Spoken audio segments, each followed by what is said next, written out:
Aitäh, Kadi Steinberg, aga Kadi, me palume nüüd lavale. Me jätkame siis tegelikult sellisel teemal nagu rohepööre ning linnade ja omavalitsuste võimalused ja ma kutsun siia ka Ivo Krustoki, kes on Riigikantseleist, Andres Siirde põlevkivi energeetika professori TalTechist ja Olav Jüri Luige, kes on Lextali vandeadvokaat. Ja püüame siis sellel samal teemal siin seda arutelu üleval hoida. On tegelikult kõige esimene küsimus see, et riik on ju tegelikult võtnud vastu selle otsuse, et rohepööre on meie riigi tee, eks ju. Et mis seis siis on, et kas see on nagu, ma saan aru, kas see on ainult nõuete kompleks või on see ka mingisugune võimaluste kompleks siis? Väga hea on kohe sellise ettekande järel seda teemat niimoodi lahkama hakata, sellepärast, et kui ma kuulasin mitte ainult seda ettekannet, vaid mis siin ka varem räägiti, siis mulle tundub, et siht on võetud nii, õigeaegselt on alati nende keskkonnaküsimustega selline keeruline temaatika, et õige aeg on alati, mida varem, seda parem, aga selles suhtes õigeaegselt, et ma tunnetan, et see valmisolek täna on üsna suur. Vajadus on tegelikult väga suur ja vajadus ka selles kontekstis, millest me räägime sõjavalguses, see vajadus on väga suur ja nagu siin ettekandes ka Kadi rääkis, et need tehnoloogiad, need võimalused ja need asjad on suuresti olemas, et kõik need muudatused vähemalt tööle panna. Me räägime siin väga mitmetasemelisest protsessist, et ühest küljest on asjad, mida me peame tegema täna kohe, lähiaastatel selleks, et üldse see pall veerema saada ja siis me räägime tegelikult asjadest, mida tuleb teha järgmise 30 aasta jooksul pidevalt, et siis seda eesmärki kinni hoida ja tõesti see riigipoolne tugi ongi suuresti selleks, et neid võimalusi luua. Et me tegelikult näeme seda, et meie ettevõtted on teemast küllaltki hästi aru saanud, seda läbi mõelnud ja enda jaoks juba nagu üsna selgelt lahti mõtestamas on tekkinud selged plaanid, kuidas sinna jõuda, mida selleks vaja on ja nüüd suuresti see koht ongi võimalustele. Et me tahaksime, et ju me kõik oleksime lõpuks selles edukad, nii inimesed oma töökohtade mõttes kui ka ettevõtted oma äride mõttes ja et meil oleks tegelikult lõpptulemusena võimalik niimoodi elada, et ühest küljest me oleme edukad inimestena, edukad ettevõtetena ja me samal ajal ei tee loodusele liiga. No nii, ma ei tea, kus me siit jätkame. Kas ettevõtetel on huvi selle rohepöörde tegemise vastu? Ma ei tea selles mõttes, et kas on esiteks huvi, kas nad saavad mingit tolku ka sellest, kas neil on päriselt selle kasu, sest ettevõtja ju ei taha teha selliseid asju, millest tal kasu ei ole.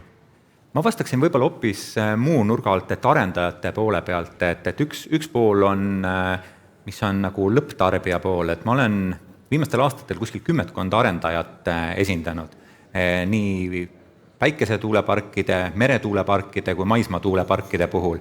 Ja minu jaoks on, see nüüd kostub küll vinguviiulina, on 3 väga suurt vaala. Sest üks vaal on kõige lihtsam, not in my backyard, ehk siis mitte minu koduhoovi, mis on siis kogukondlik või kohaliku omavalitsuse vastuseis, mida me teame Risti projektist, eks ju.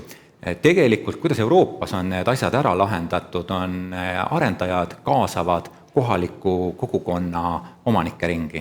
Ehk siis Taanis on see täiesti elementaarne, et kui külla tehakse tuulepark, siis küla kogukond on kas siis aktsionär, osanik või vahel ka ühistuline ollakse liige ja siis on see nagu enda asi ja ei ole mingisugust probleemi, et keset külaplatsi on tuulik püsti. Meil üritatakse rahaga hakata soodustama, kas see toimib, ma ei oska öelda. Minu arvates see on nagu väiksem murekoht ja mida ma pean ütlema Virumaa kohta, siis eelmine aasta esindasin Purtse tuulepargi müümisel müüjat ja vastupidiselt Lüganuse vald tegi kõik endast oleneva, et tuleks investeering. Aga nüüd ma räägin sellest teisest 2 poolest on riigi vastuseis ja see on tegelikult päris õudne. Et kui sa oled arendaja, panustad erinevatesse uuringutesse, mul on üks klient panustanud meretuuleparki rohkem kui 1 000 000 eurot erinevatesse uuringutesse. Projekti ehitusloa taotlus on sisse antud aastal 2006, täna on meil aasta 2022. Eelmise aasta jooksul ma iga jumala nädal kirjutasin ministeeriumiga ja järgmine nädal läheb valitsusse. Nüüd, kui veebruaris sõda hakkas, pärast seda ma enam ei ole neid kiusanud, sest et mulle tundub, et ei ole õige koht, aga nüüd panete ennast arendaja rolli 16 aastat ja te ei saa mitte mingit vastust. Ja mina advokaadina ei saa ka minna kohtusse, et öelda, et kuule vale otsus on. Et tegelikult sõnad on toredad, aga riik oma tegudes ei toeta. Kindlasti selle vastuseisu riigipoolse probleemi koht on ka Kaitseministeerium. Et kui meil siiamaani aastaid oli Kaitseministeerium võitles tuuleparkide vastu, siis paraku nüüd viimane trend on see, et ka päiksetuuleparkide vastu võideldakse. Ja konkreetselt enda kogemusest on olnud juhtum, kus ministeeriumis laua taga öeldakse, et ei, see on välistatud radarid ja nii edasi, astud uksest välja, kõrge sõjaväelane koputab õlale ja ütleb, et kuule, et tegelikult see on ainult poliitilist otsust vaja, et siin ei ole mitte midagi taga. Et jälle, kuidas sa esindajana või siis ettevõtjana äri ajad. Kolmas pool, mis mind inimesena väga häirib, on riigikapitalismi eelistamine. Et paraku ei ole eraettevõtjad riigiettevõttega võrdses positsioonis selles kohas. Et eelkõige, kui meil tulebki jutt, et on näiteks Kaitseministeerium teisel pool lauda, kui Kaitseministeeriumi puhul on teisel pool lauda ka siis riigiettevõte, on suhtumine täpselt samas olukorras positiivne, kui on eraettevõte, on suhtumine negatiivne. Et ehk siis tegelikult minu arvates suurim probleem on riigis endas. Me ei ole suutnud riigi poliitiline juhtkond ei ole suutnud tegelikult prioriteete paika panna. See meretuulepark, mida ma esindan, ma olen sellest veel ka ajakirjanduses kirjutanud, see kataks ära 1/4 Eesti energiavajadusest. Kõik teadlased ütlevad, et parimate tuultega koht, aga lihtsalt ei ole võimalik edasi liikuda. No see on väga tugev kriitika riigi aadressil, te olete siin riigi esindaja. Mis te pidurdate seal? Ma kohe tundsin, ma pean kindlasti midagi tarka ütlema, muidu jääb ikkagi nagu kohutavalt. No 2006, mis aastale andes siiamaani oled, see on tegelikult täitsa nõme, ma võiks öelda. Ega mul ei ole väga palju muud teha, kui väga palju sellest lihtsalt vastu võtta ja öeldagi, et nagu suuresti see probleem ongi olnud selles, et meil on laua taga väga erinevate ootuste ja vaadetega, ka ministeeriumid, ka riigi poolt on need ootused ja vaated sellele, kuhu peab liikuma ja mis see keskne teema on, väga erinevad. Ja see ongi, miks mul on üldiselt üsna suur rõõm, et ühelt poolelt see nagu poliitiline tugi, et 2 viimast valitsust järjest on loonud oma valitsuse kõrvale toimima peaministri juhtimisel sellise komisjoni, juhtkomisjoni, kus tõesti täpselt selle probleemiga tegeledagi, et oleksid erinevad ministrid laua taga ja tegeleksid nende probleemidega ühtselt. Et need arutaksid need kohad läbi, kus me takerdume üksteise taha tegelikult. Ja sealt edasi on olnud ka kogu see rohepöörde koordineerimine, ekspertide kaasamine, praegune siis rohepoliitika juhtkomisjon, mida praegune peaminister juhib, kutsus enda juurde ettevõtjad, arendajad, eksperdid, teadlased, et saada need soovitused kätte ja väga paljuski see, mis seal raportis täna kirjas on, peegeldab seda reaalsust, et tegelikult tulebki neid asju juhtida natukene kesksemalt, tuleb läbi mõelda see, kuidas need erinevad eesmärgid üksteist täna võivad hakata takistama ja leida need lahendused, sest see on tõesti nõme seis, kui meil on selgelt näha, et meil on vaja taastuvenergiat arendada, meil oleks juba täna oluliselt parem seis, kui meil oleks seda rohkem, ja me oleme 10 aastat või rohkem aastaid tegelikult pidurdanud, siis see ei saa olla selline normaalne seis. Ma arvan, et siin mitte ainult Kaitseministeerium, meil on väga oluline, et siin saaks normaalselt oma vahel nendes teemades selguse Majandus-Kommunikatsiooniministeerium, energeetika valdkonna osas, Rahandusministeerium, planeerimise osas, Keskkonnaministeerium ka väga paljude nende keskkonnaküsimustega ja ka Kaitseministeerium, et seda me püüame täna teha. On siis tunda seda, et meil on ju peaminister, kes astus ametis üle aasta tagasi, ütles ju, et rohepööre on meie eesmärk. Kas seda on nüüd ühel ettevõtjaid esindaval ilmselt tunda, et meie eesmärk on nüüd rohepööre? Ma pean selles mõttes nõustuma, et tegelikult juba eelmise valitsuse lõpupoole hakkasid asjad paremuse poole minema. Ja mida ma pean ka kindlasti ütlema, et MKM-iga ei ole tegelikult probleeme. MKM-i inimesed siiralt üritavadki saavutada läbimurret, takistused tulevad ette mujalt. Takistused tulevad ette eelkõige Kaitseministeeriumilt ja vahel ka Keskkonnaministeeriumist, eks ju. Et muudatus on kahjuks ainult sõnades, tegudeni me täna veel jõudnud pole. Ja küsimus on selles, et seesamune projekt 16 aastat ei saa isegi kohtusse minna, et vaidlustada negatiivset otsust näiteks. Et meil oleks vaja konkreetsed piirid, millal tuleb otsus vastu võtta. Ei saa olla niimoodi, et haldusmenetlus käib terve eluaeg. 16 aastat on ebanormaalne menetlusaeg igal juhul. Et tegelikult ma sõnades näen muutusi, näen ka erinevaid strateegiadokumente, aga praktikas ma ei ole seda paranemist tegelikult näinud.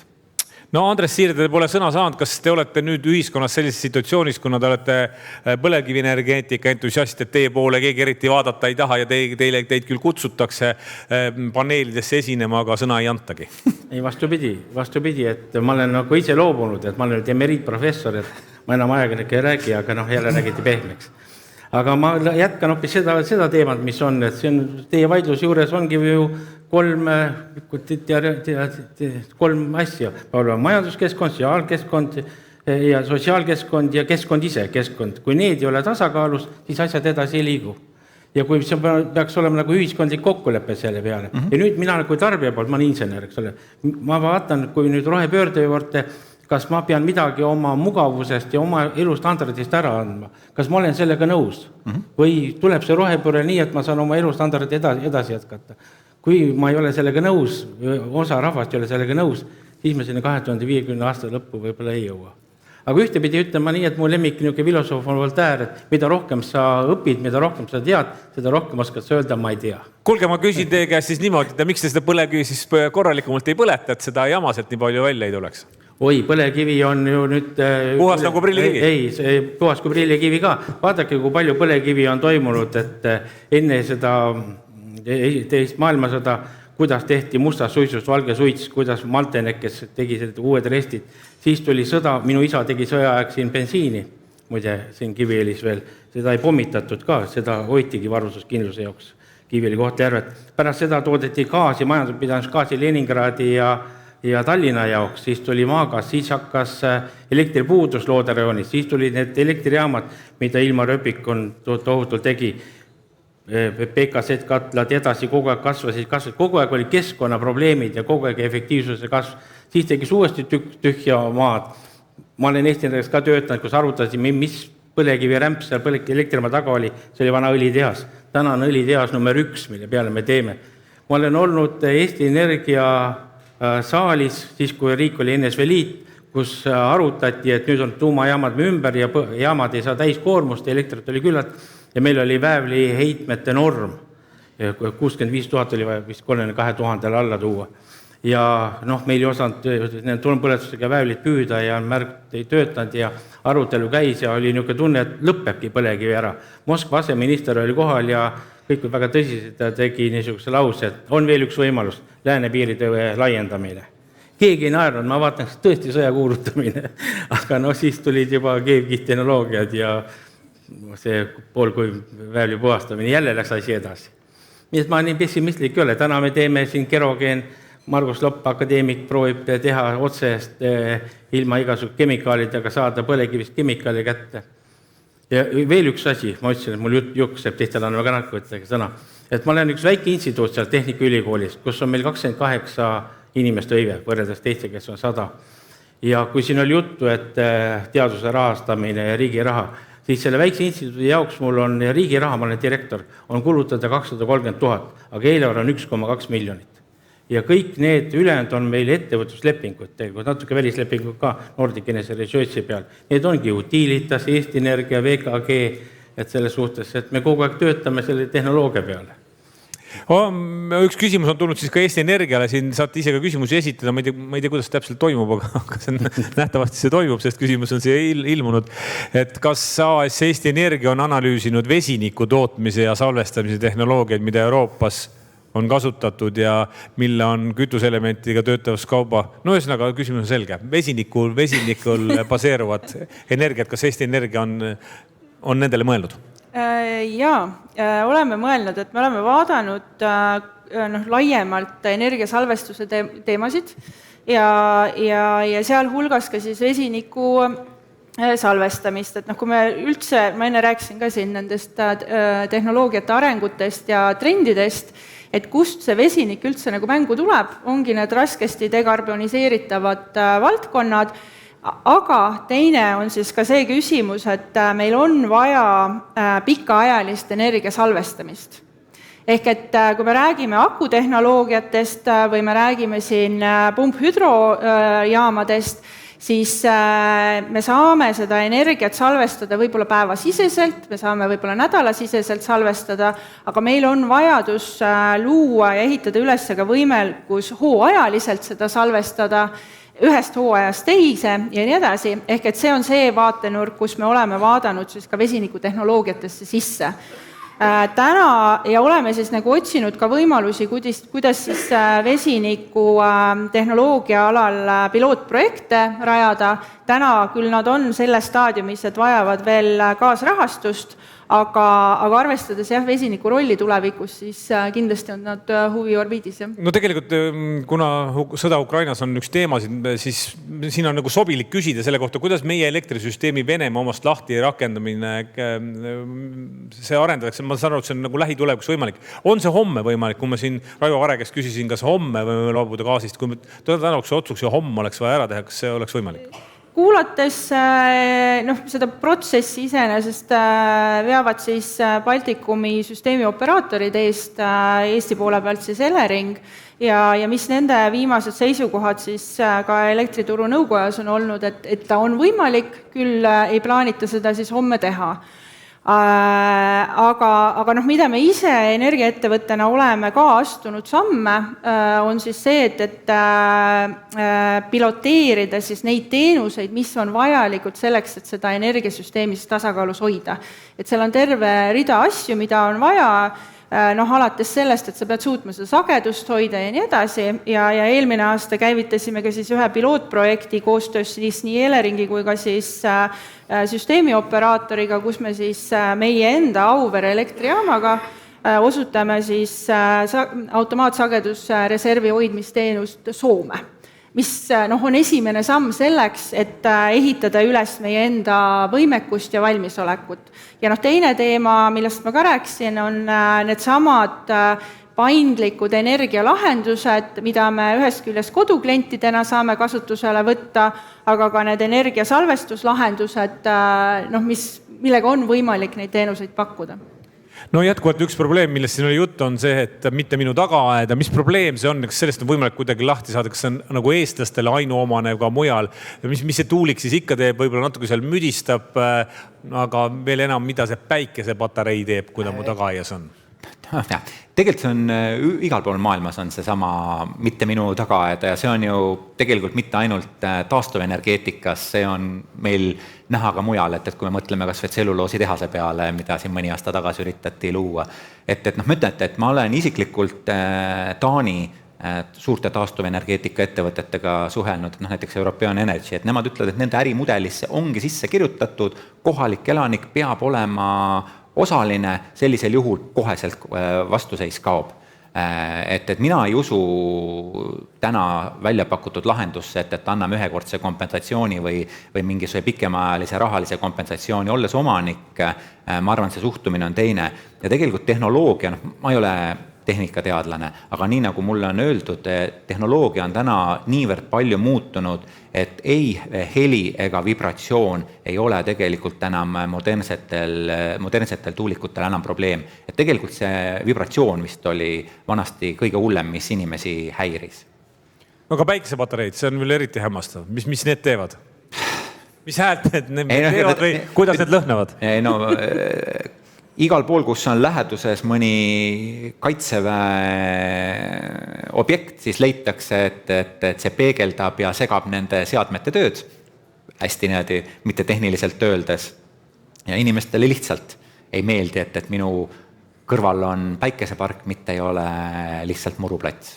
Siin on võib-olla natukene ka vahe sellega, et ma ei tea, kui palju seda nii-öelda tavakodaniku vastuseisu päikeseenergial on, see on ka asi, mida inimesed täitsa hea meelega juba omale mulle tuliks üle, et ma polnud siis enne tänast kuulnudki. Ei, selles mõttes, et päikeseparkide puhul jah, inimesed tahavad endale teha, aga kui keegi ütleb, et kuule, et me teeme siia sinu kõrval krundile hästi suure, see on teine asi. Inimene ise on valmis oma katusele panema, et seal on inimeste mentaliteet tänaseks muutunud väga korralikult.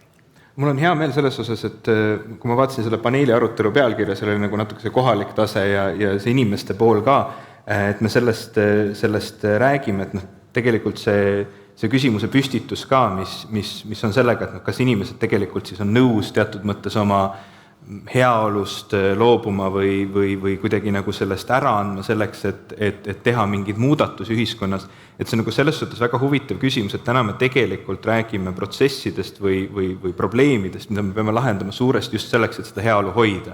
Hoida inimestel tervist, hoida seda, et meil oleks ettevõtetel tegelikult järgmise 10, 15, 30 aasta kontekstis kuhugi liikuda, oleks sellist nii-öelda tuleviku nägemust ja võimalusi tulevikus. See on muidugi see võimaluste teema jälle, eks ole, sest kui me ei lähe kaasa nende trendidega, mis ei tulene mitte sellest, et lihtsalt maailm just nagu tahab muutuda, vaid tulenevalt sellest, et meil on vaja selle keskkonna nii-öelda probleemidega toime tulla, siis lõpuks me kaotame. See ei ole see võimaluste kasutamine, sest me ütleme, et okei, need asjad on meie jaoks kas ebaolulised või liiga aeglased või liiga kallid, me ei lähe sellega edasi, siis see on nagu see nii-öelda kaotamise pool. Kui me investeerime ja liigume selle poole, siis see on see võimaluste pool.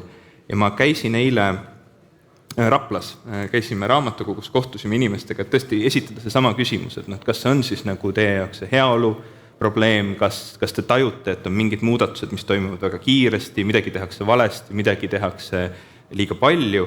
Sarnased mured, nagu tegelikult täna siin paneelis on läbi käinud kõik see planeerimise pool, et kuhu mida tehakse ja mida, aga lõpptulemusena kogu see 2 tundi, mis me vestlesime seal väga erinevate inimestega, olid nad kohalikust omavalitsusest tegevad inimesed või lihtsalt nii-öelda kodanikud, kes olid huvi pärast kohale tulnud, nad näevad selles vajadust ja nad tahavad sellega kaasa minna, aga loomulik pool on see, et nad tõesti tahavad, et see oleks neile arusaadav ja mõistlik ja siin ma usun, peab enda poole, eks ole, hästi palju ka vaatama, et see on ka kommunikatsiooni teema, et see nimbi kaoks või see minu tagaaia mure kaoks, eks ole, ja tegelikult need sõnumid saaksid ka märksa selgemaks.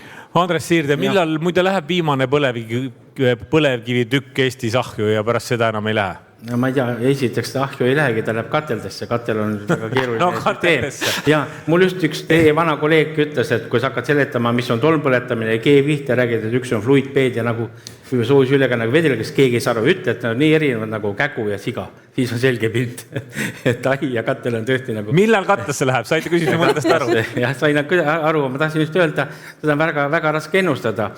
Toon niisugust näite, et kui mina hakkasin õppima ülikooli 75. aastal, ma olen juba nii vana, ja minu õppejõud Tsensuurkosk ütles, et maagaas on nii kallis kütus ja see puhas kütus jääb tulevastel põlvedel, seda me ei õpigi. Aga kui ma oleks tõusnud püsti öelnud, aga aastal 2020 me veeldame, et ta -160 kraadiga ja viime laevaga teistesse riikidesse, oleks ta mind hullumaja viinud. Et see tehnika areng on tõesti natukene ettearvamatu. Aga samal ajal selleks, et see tehnika areneks, peab olema pühendunud inimesi ja peab olema see loodusseaduste tunnetamine. Peab ikka teadma, et nii palju kui vett jääb torusse, tuleb teisest otsast välja. Peab teadma energiajäävuse seadust, peab oskama teadma jõuimpulsi seadusi ja vaat nende põhjusel, kus see on, ma ei oska öelda, ma arvan, et ikkagi veel põlekivi läheb veel tükk aega sinna kateldesse. Ta tuleb puhttehniliselt ka, kuna on õlitööstus, on kõrval õlitööstus, peab põletama oma uute gaaside, uute gaaside puhastamine on keeruline, ainuüksi uute gaasi põlekivi kateldes põletada ei saa, siis paratamatult läheb mingi protsent põlekivi kaasa veel aastani 2030. Mis see Eesti Energia huvises rohepöördes kaasa mängida on, seepärast, et põlevkivi on ka ju ja kõik sellega seonduv ka teie suur tegevusvaldkond? Jah, ega selles mõttes, et ega põlevkivist elektri tootmises loobumine ei tähenda ju meie elektrijaamade nagu lõppu.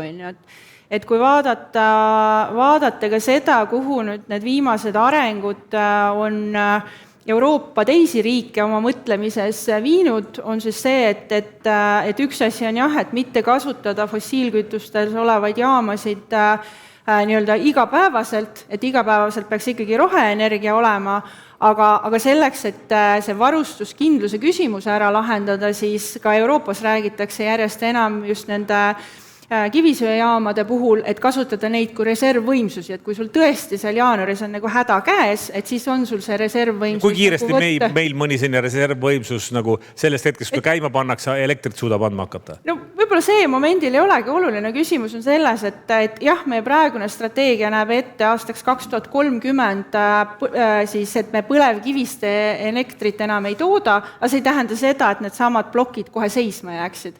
Et meil on projekte, kus me liigume üle siis biomassi kasutamisele nendes plokkides, ehk et reservvõimsustena on nad ikkagi kasutatavad ja tänu ka meie enda kohalikele teadlastele, et see põlevkivi energeetikaalane teadustegevus ja kõik see, mis on, et see ei tähenda veel siis nii-öelda põlevkivi mitte kasutamist, eks ole, et põlevkivist on tegelikkuses võimalik palju paremaid asju teha kui ainult elekter, eks ole, et räägime kemikaalidest, eks ole. Ma vastan selle küsimusele, kui kiiresti saab see katlat käivitada, see sõltub, me oskame ju kannatuke ette ennustada ilma ja majanduskeskkonda ja kas me läheb seda vaja, et või on praegu kõik hea mugav ja selle tõttu hoiame kas seda kuumas reservis seda katelt või külmas reservis või oleme konserveeritud, nii võib minna seal, ütleme, nädalas kuni 8 tunnini. Et see on kõik meie valikute asjad. Mitte ülipikka aeg. Mitte ülipikka aeg, jah. Nii, aga kas on kellelgi veel midagi südamel, mida ta tahaks selle teema konteksti öelda või kas on kellelgi veel küsimusi? Jaa, siin on küsimus. Aga küsige ära, ma ütlen mikrofoni edasi. Ma lihtsalt pigem ütleks repliigiga küsimus. Öelge. Inimese seisukohal. Mina elan maa tillukeses külas. Meil on üks sõnajalg põllu peal, umbes 1,2 kilomeetri kaugus. Ja see teeb ikka vau küll. Ja seda on üks. Aga te ei taha, et vau teeks?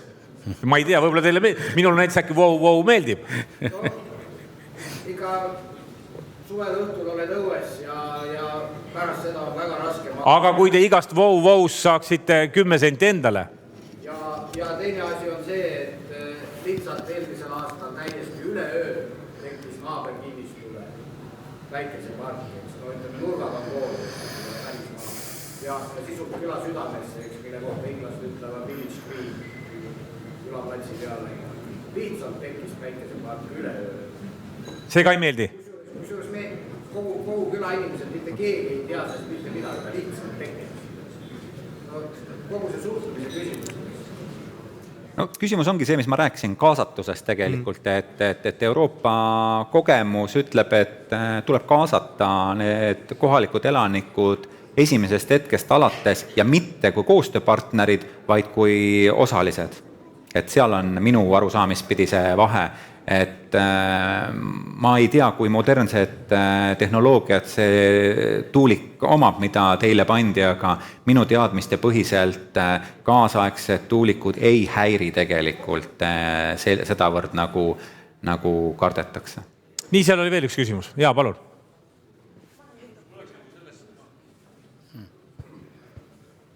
On kuulda, jah. Et tänane paneel oli suhteliselt elektrikeskne siin, et kuigi ega see rohelik saamine ei ole ainult selle elektri mõistes, et kuidas seda on viisakalt öelda, et kui me võtame nagu täna Euroopa Liidu seisukohalt, et nii vähe, kui seda on, ilmselt seda on arvutatud, aga ilmselt seda ei ole väga välja öeldud, ehk meil ei ole sellele rohepaketile pandud nagu hinnasilti. Ja kui teda on natukesegi arvutatud, siis ilmselt on ta arvutatud selliselt, et meie suurriigid saavad ikkagi oma energiakandjatena Venemaalt.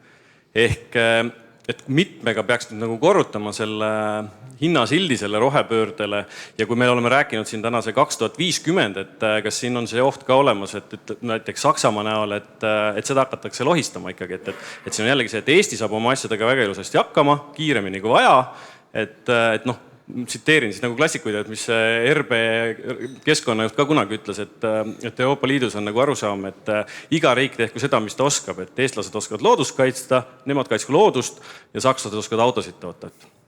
et ühesõnaga, kas on Ma ei oht, tea, et me põrutame natuke ette sellega? Kellele see küsimus on, ma isegi ei oska öelda.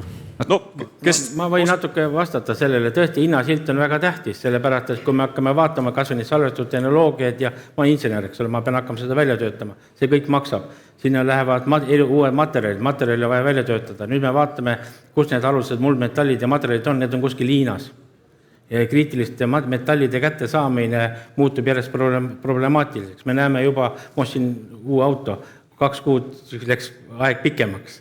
Et selles suhtes on tõesti selline küsimus, et me peaksime teadma seda hinnasilti ja täna me otsime seda tehnoloogiat ja no, vaatan Euroopat, ega meil oma energiapoliitikat ei ole, meil on ikka Euroopa energiapoliitika mõnes mõttes. Me ei saa omal Eestis eraldi teha.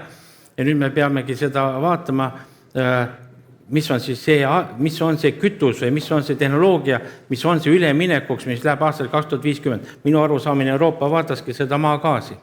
Nüüd on see maagaas nagu ära läinud ja see tehnoloogiat põle. Mina kui insener tahan vaadata, seda on mingi tahad uut teemat vaatad, mitu teadusrühma seda maailmas teeb, 10, vaatad, 5 aastat tagasi oli ka 10 aastat tagasi 10, järelikult ei arene edasi. Kui ma näen, et on hüppeline areng, mingi teadusrühm, siis juba katseseade, siis juba pooltööstuslik, liigub edasi. Mis me täna näeme? Täna me näeme Eestis ikkagi, elekter läheb minul rohkem hommiku kohvi jaoks, aga tööstus on välja läinud, Kunda sement, ahjud ei tööta, seal on tõesti ahjud, eks ole.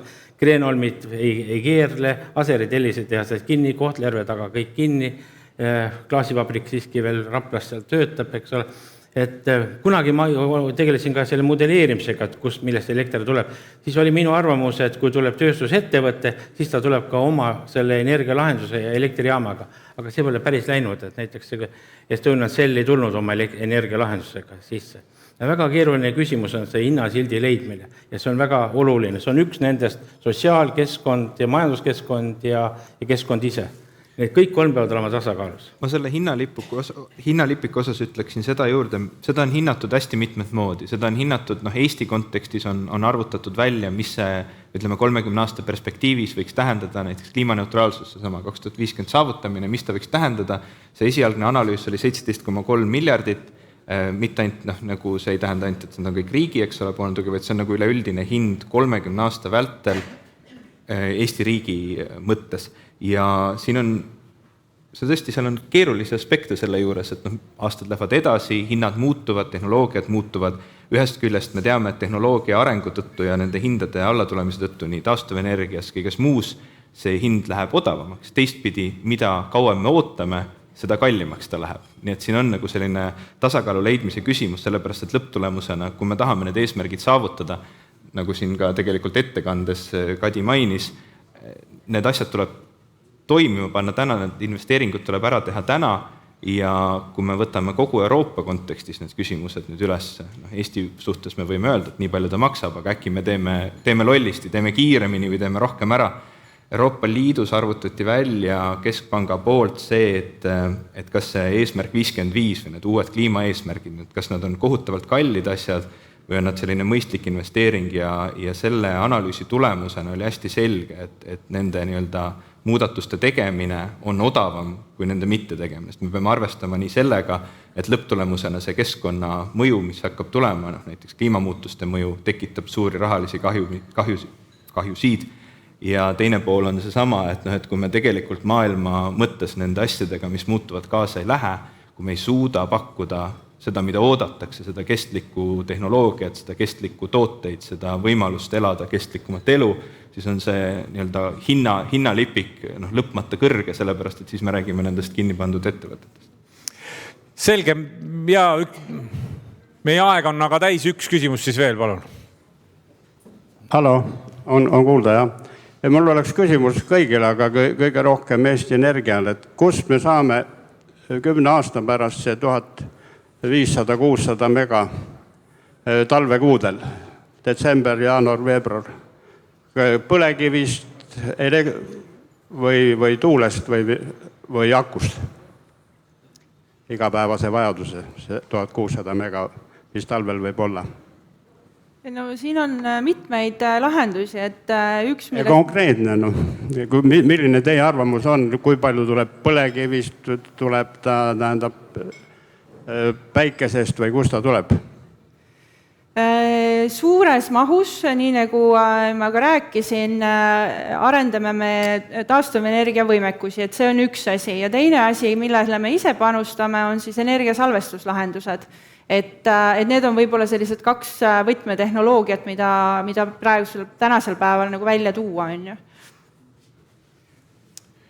No nii, aga meie aeg on täis, igatahes suur aitäh kõikidele esinejatele. Aitäh Ivo Krustok, Andres Siirde, Olav-Jüri Luik ja Kadi Steinberg. Aitäh! Aitäh!